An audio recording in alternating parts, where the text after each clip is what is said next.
И вот вы умылись, и вы смотрите на себя в зеркало. And you start working with the hair, Вы взяли расческу, начинаете the lipstick, вы, может быть, губную the makeup, помаду наносите, другую the косметику, eyeliner, глазки подводите. and if you're a young person, the glitter. А если вы молодой человек, может, какие-то блесточки еще добавляете. At that time, we see ourselves as our body. В этот момент 100% мы — это наше тело. And we're trying to make it look good, make it И мы beautiful. стараемся себе придать такой достойный вид.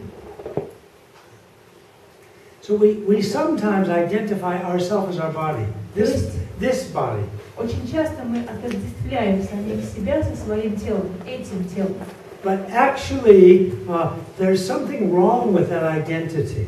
Но на самом деле в этой идентификации, в этом отождествлении заложен некий изъян. Why is that? Почему? Who does this body actually belong to? Кому на самом деле принадлежит это тело? Is it yours? Это ваше вообще тело? Who does it belong to? Кому оно принадлежит? To myself. Okay. It may be, but it may not be. Может быть и так. Who's the rightful owner of this body? Но может быть и не так. Where did it come from? Откуда это тело взялось? Кто его, так сказать, обладатель? Да? Кто его создал и кому оно принадлежит? По праву. Parents. Родителям, да? Came from sperm and egg of mother and father. Потому что тело возникло из соединения яйцеклетки и сперматозоида, то есть половых клеток родителей. So who's the rightful owner of this body? Получается, что чье это тело? Might be our parents. Вполне возможно, оно по праву принадлежит родителям, а вовсе не нам. So just thinking this way, Даже просто если подумать в этом направлении, в этом ключе, we just a little bit loosen the attachment of ownership to this body. мы немножечко Little как bit. бы сотрясаем вот это цепляние за свое собственное тело. We actually have a choice На самом деле у нас есть выбор. in terms of our identity, who we are. В том смысле, с чем или с кем мы будем себя идентифицировать, отождествлять. We can identify with this body because in some ways we are the owner. In some Да, ways. конечно, мы можем идентифицировать себя и с собственным телом, потому что, ну да, в некотором смысле мы владельцы или хозяева этого тела. But we have a choice. Но, с другой стороны, у нас есть выбор. We don't have to identify ourselves solely with this body. Совсем не обязательно для нас отождествлять себя исключительно с этим телом.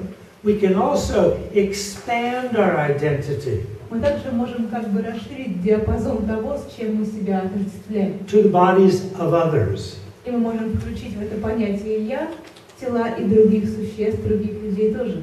First to those we love and our family, Сначала это могут быть наши близкие, родные, наши любимые люди, And члены then- нашей семьи. and then those we share, camaraderie as a tuvan, А затем мы можем отождествить себя с теми людьми, которых мы считаем своими соплеменниками, например, со всеми тувинцами.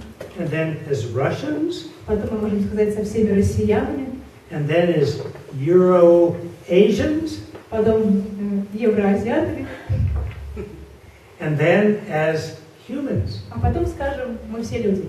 So it's actually possible to feel, at least somewhat, that our identity is part of the human family.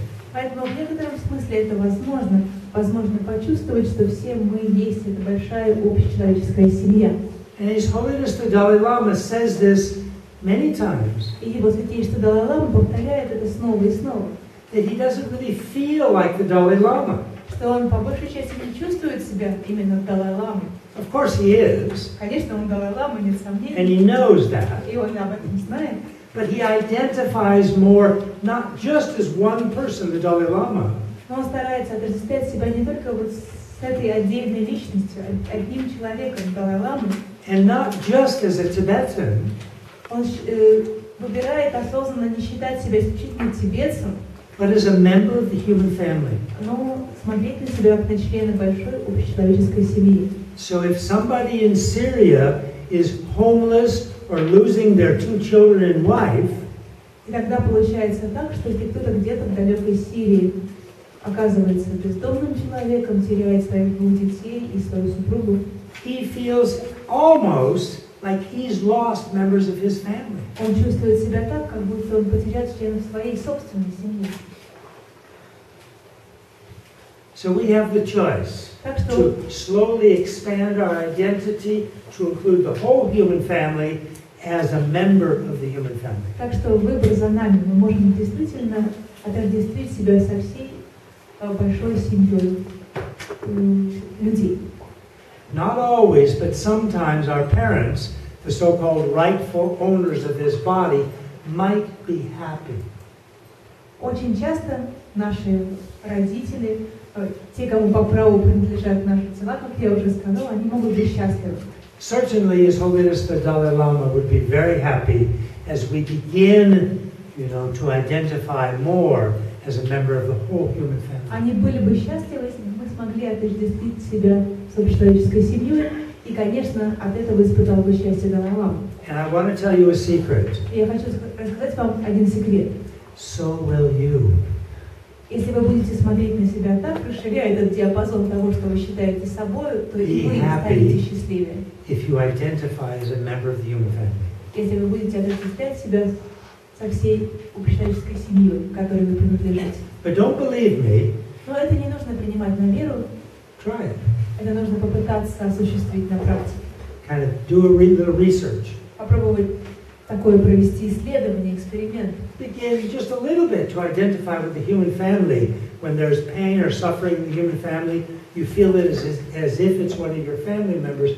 Kind of, research that, investigate, see how that feels for you. Попробуйте, каково это будет, если вы отождествляете себя со всей семьей живых существ, со всей семьей людей, и вот кто-то из этих людей испытывает страдания, болеет, как это скажется на вас, как вы это будете чувствовать. Попробуйте с этим поэкспериментировать, попробуйте провести собственное исследование.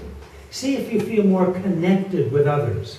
Смотрите, может быть, в этот момент вы почувствуете большую связь со всеми другими людьми. See if you feel less alone. Может быть, вы будете уже не чувствовать себя таким одиноким, как прежде. See if you feel less sad or depressed. Может быть, у вас будет меньше грусти, меньше депрессии. I think that you may find this to be true, that you feel closer to others and happier. Я думаю, вы увидите правоту моих слов, если попробуете провести этот эксперимент, вы почувствуете, что эта попытка дает вам возможность чувствовать больше счастья. И больше счастья, но вы должны провести этот эксперимент собственноручно. A member of one human family. Так что мы смотрим друг на друга, как на членов одной общечеловеческой семьи. Now, I'd like to shift a little bit. Сейчас я хочу немножко отступить от темы and talk about meditation. И сказать вам несколько слов о медитации. And particularly its influence on healing. Does meditation have any effect on healing when we're sick? И вопрос, в частности, который я хотела бы задать, когда мы заболеваем, может ли нам помочь медитация? Ускоряет, усиливает ли медитация процесс исцеления? That's the question. Это вопрос, который я ставлю. So this is, I think, my brother. Это, так полагаю, мой брат. Coming out of a functional MRI scan. Который сейчас came out. Just coming out. Который выходит из МРТ. 2 or 2.5 hours inside the scanner. Внутри этого сканера он провел 2–2,5 часа. Where you can't move at all, they strap you in. Где вообще невозможно двигаться, потому что ты полностью скован. And you have a little microphone and headphones. И вот тут маленький микрофон и наушники. People can, so the investigators, the scientists, the researchers, they can talk to you, and you can also talk to them if you need. Могут с тобой разговаривать, когда ты находишься в этом аппарате, если в этом есть нужда. And this is actually me. На самом деле это я, это не брат мой, это я пошутил. A few years ago. Я просто моложе, несколько лет тому назад. And this was at the University of Wisconsin, Madison. Эта фотография сделана в Висконсинском университете в Мэдисоне. And they did a very large research study looking at long-term meditators. Эта фотография была сделана во время исследования, Исследование, цель которого было изучить людей, которые пребывали в созерцании или в медитации достаточно долгое время. People that had between 10,000 and 60,000 hours of meditation experience. Исследовали люди, у которых был серьезный опыт медитации от 10 тысяч до 60 тысяч часов проведенных медитаций. And they were studying to see if the brains of these long-term meditators were the same or different from ordinary people. И ученых интересовал вот такой вопрос. Если изучить мозг человека, который так долго занимался медитацией, то будет ли этот мозг отличаться чем-то от мозга человека, который никогда медитацией не занимался? So one of the investigations they did was this fMRI, functional magnetic resonance imaging. И вот как раз на fMRI изучались последствия такой медитации. This is a brain from the side. So on your right is the back of the brain, on your left is the front. С левой стороны передняя часть мозга, с правой стороны задняя. And one that's in blue, the front part of the brain in blue, is called the PFC, the prefrontal cortex. То, что отмечено синим или голубым цветом, это префронтальная кора головного мозга. It's a fairly large area of the cortex. Это довольно большая часть коры головного мозга. It kind of covers, it's inside your forehead, the outer 1.5 centimeters of the brain, the so-called cortex. And it's a big area, it's kind of behind your forehead.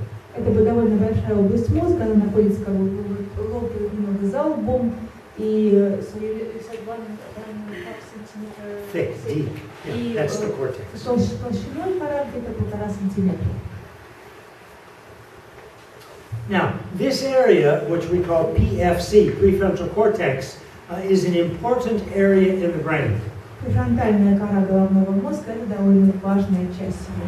It controls the highest levels of our thinking. Потому что она контролирует самые высочайшие уровни наших мыслительных процессов. So it's often called the executive control center. Очень часто эту часть называют исполнительно контролирующим центром, контрольным центром. And some of its functions are, as you can see here, planning. Какие функции она выполняет? Как вы видите здесь на слайде, это планирование, reasoning, рассуждение, imagination, воображение, self-perception, kind of how we see ourselves, самовосприятие, то есть то, как мы видим сами себя, ability to socialize in a good way with others, proper or successful socialization skills. Наша способность общаться, хорошо общаться, взаимодействовать с другими людьми. And also, some of the functions of empathy and compassion happen in the PFC, the prefrontal cortex. There are also some other places in the brain where compassion and empathy are active. И определенные функции сострадания и эмпатии, сопереживания также связаны с префронтальными долями головного мозга, хотя сочувствие или сострадание также связаны с другими областями мозга. Now, what the research found that was in this very important area of the brain, the prefrontal cortex, in long-term meditators, it was bigger than ordinary people. It was larger. Что было обнаружено из этого исследования, что префронтальные доли коры головного мозга, они больше по своему размеру, чем у людей, которые у созерцателей, чем у людей, которые никогда не занимались медитацией. Suggesting that there's more activity of these functions that we just discussed. То есть из этого следует, что те функции, которые мы только что перечислили, они активнее осуществляются у тех людей, которые занимаются медитацией. And then secondly, they looked not only at the anatomy, which was bigger, but also the physiology. Но ученым также было интересно посмотреть не только на анатомию, то есть на строение этих префронтальных долей коры головного мозга, но и настоящую за ним физиологию. Basically looking at blood flow through this functional fMRI during meditation and during non-meditation, and they compared the difference in long-term meditators. То есть в конечном итоге они изучали, как осуществляется кровопоток, да, какой правильный здесь термин, кровоснабжение, спасибо, кровоснабжение долей головного мозга, префронтальных долей головного мозга до медитации, во время медитации, после медитации, какое отличие между людьми, которые медитируют и которые не медитируют. So they concluded, based on the fMRI studies, that long-term meditators have a bigger and more active prefrontal cortex. Таким образом, это исследование показало, что люди, которые продолжительное время занимаются медитацией, их префронтальные доли коры головного мозга, они по объему обширнее и по активности они гораздо активнее у созерцателей, в отличие от простых людей. And then they studied electroencephalography, EEG. Затем они обратились к электроэнцефалограмме, да? EEG. EEG, да, на английском языке. And this is again my brother. Это опять мой брат. And he's hooked up with these are research leads. So clinically, when we do an EEG on a patient, that has some neurological problem, we do it usually with about 25 leads.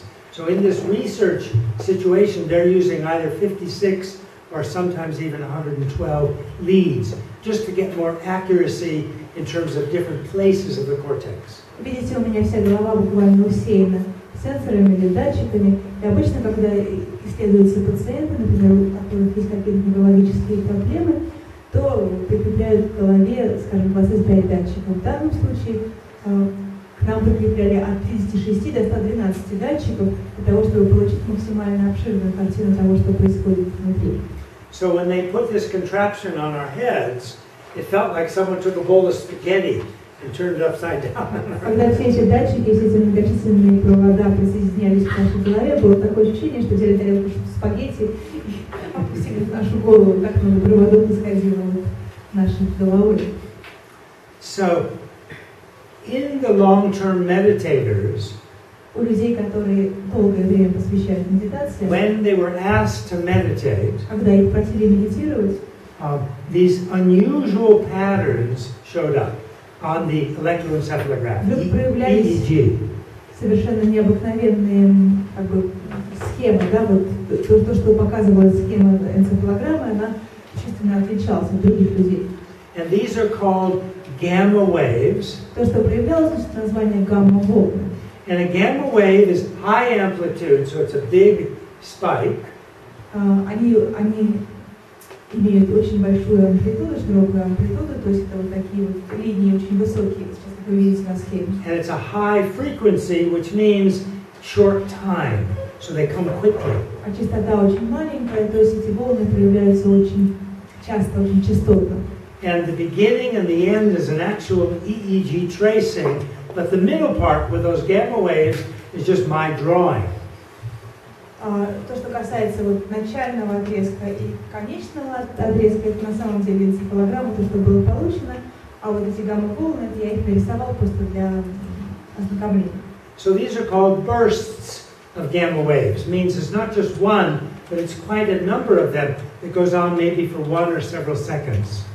И это называется как бы взрывы такие, да, гамма-волн, потому что это не одна какая-то волна проявляется, но это целый ряд волн, которые могут вот так сильно вибрировать, проявляться на протяжении нескольких секунд. And these occurred not just in one place of the cortex, but they occurred everywhere.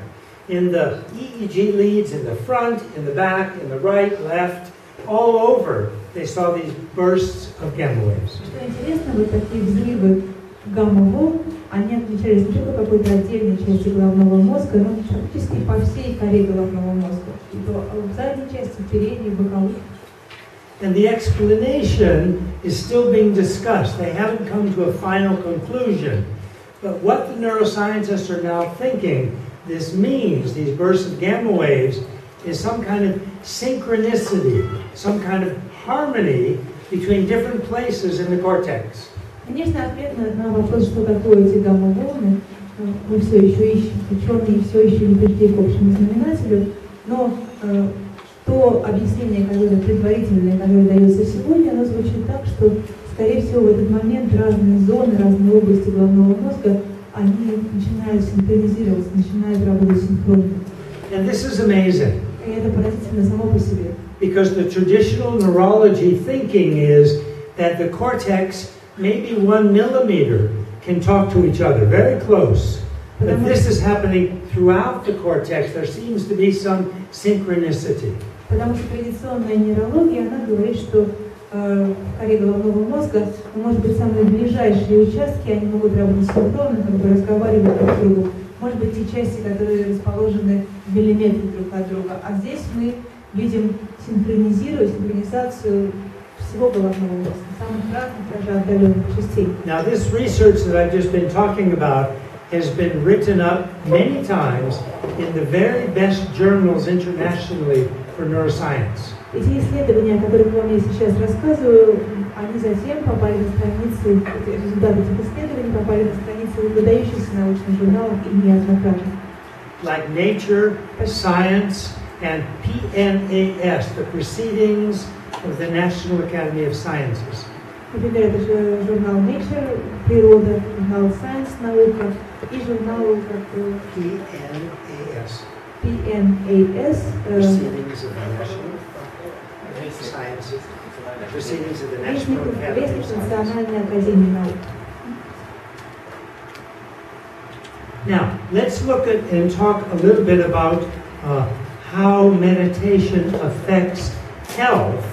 Давайте поговорим немного о том, как медитация сказывается на здоровье. And first we'll look at inflammation. Сначала мы посмотрим Inflammation specifically means swelling, redness, and heat. You have a name. Inflammation? Инфламмация есть такое слово? Ну, видимо, какие-то What do you call воспаления, it? наверное. Or the medical people. Есть врачи, наверное, воспаление. Like arthritic diseases, we call them inflammatory diseases. Например, артриты мы называем воспалительные процессы. Это воспаление, да? Воспаление. Воспаление. So this is inflammation, how it's affected by meditation. Мы будем сейчас с вами рассматривать, как медитация влияет на воспалительные процессы. Okay, so this is a graph showing on the vertical axis, it's cortisol. По вертикали у нас кортизол. Cortisol. So this is like, this is one measure of inflammation. Это способ для нас измерить уровень воспаления. And on the y-axis, on the horizontal axis, what we're measuring is how, what are we measuring? We're measuring time, okay? It goes out to 90 minutes. А по горизонтали у нас отложено время, вплоть до 90 минут. And the curve that has the square, the black squares, that's the control group. And the curve that's below it, that has the black circles, that's the group that received compassion meditation training. The control group, Black squares. the first one is Not first, just if you just repeat what I said last time. So the ones, yeah. So the black squares, okay, верхние, где у нас are the квадратики, control group, это контрольная группа. and the round circle, black А где у circles, нас черные кружочки, are those that received compassion training. это те люди, которые получили тренировку, которые проходили тренировку в сострадании. Compassion meditation training. То есть они обучались медитации о сострадании. And in the first 30 minutes, Первые 30 минут there's statistical significance, мы видим статистическую разницу. such that there's a difference, a statistically significant difference Статистически значимая разница between the levels of cortisol, measuring inflammation, между уровнем кортизола, да, с помощью которого мы можем определить уровень воспалительного процесса. in the control group and the group that received compassion meditation training. Есть разница между контрольной группой и группой, которая проходила обучение по медитации сострадания. And the group that received the training, the compassion meditation training, their levels of cortisol were less. Та группа, которая обучалась состраданию, уровень кортизола, как мы видим, меньше. Means less inflammation. То есть меньше воспаления. So this is a well-done study. И это очень Research тщательно сделана, тщательно выполнена исследовательская работа. Which says that meditation, compassion meditation, И она показывает, что медитация, развитие сострадания reduces inflammation. сокращает уровень воспалительных процессов. Here's another study, Еще одно исследование. and on the vertical axis, we're measuring IL-6, interleukin 6. Interleukin 6. 6. Вот, врачи мне помогут. IL-6, да, интерлюкин, я не знаю, что это, 6. Interleukin 6, or IL-6, is a measure of inflammation. IL-6 это тоже способ измерения воспалительного процесса. Yes, interleukin, yes. We say interleukin, same. Да, мы по-другому это произносим. Интерлeukin, да, 6. Да. Okay, so on the horizontal axis is how much meditation per week the person does. Сколько медитационных сессий в неделю мы проводим. And so what you can see here, so the interleukin axis, the vertical axis, is actually a logarithmic axis, but that doesn't matter. It's logarithmic.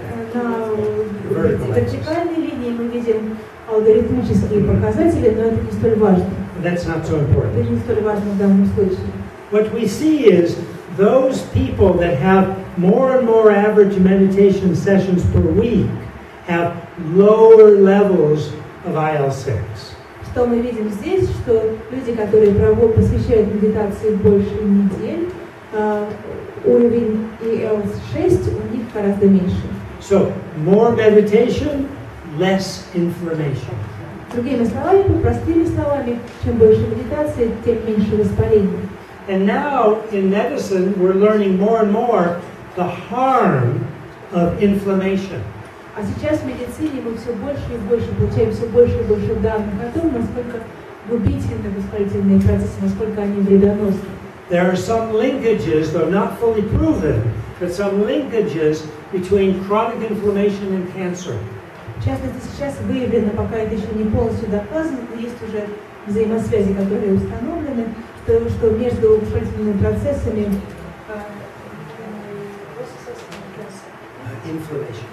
между воспалением и раком есть взаимосвязи. These are linkages not fully proven. Это еще до конца наукой не доказано, но уже установлено взаимодействие. But more and more, the linkages are getting tighter. It's getting almost to be a proven cause and effect. Сейчас уже эти связи подтверждаются все больше и больше, уже почти доказано. Мы можем говорить, что практически доказано, что между воспалением и раком есть взаимосвязь. This also seems to be true with some kinds of heart disease, that if there's chronic inflammation in the body, that there's more likely to be heart disease. Также сердечные заболевания. Чем больше хронических воспалительных процессов в теле, тем скорее возникнут сердечные заболевания. And of course, the whole group of diseases that we call arthritides, that involve the joints. И целая группа заболеваний, которые мы называем артриты, да, которые вовлечены в наши суставы. And some of those diseases are, they involve the whole body, many organs, not just the joints. А эти болезни зачастую охватывают даже все тело, не только суставы, но все тело целиком. For example, rheumatoid arthritis.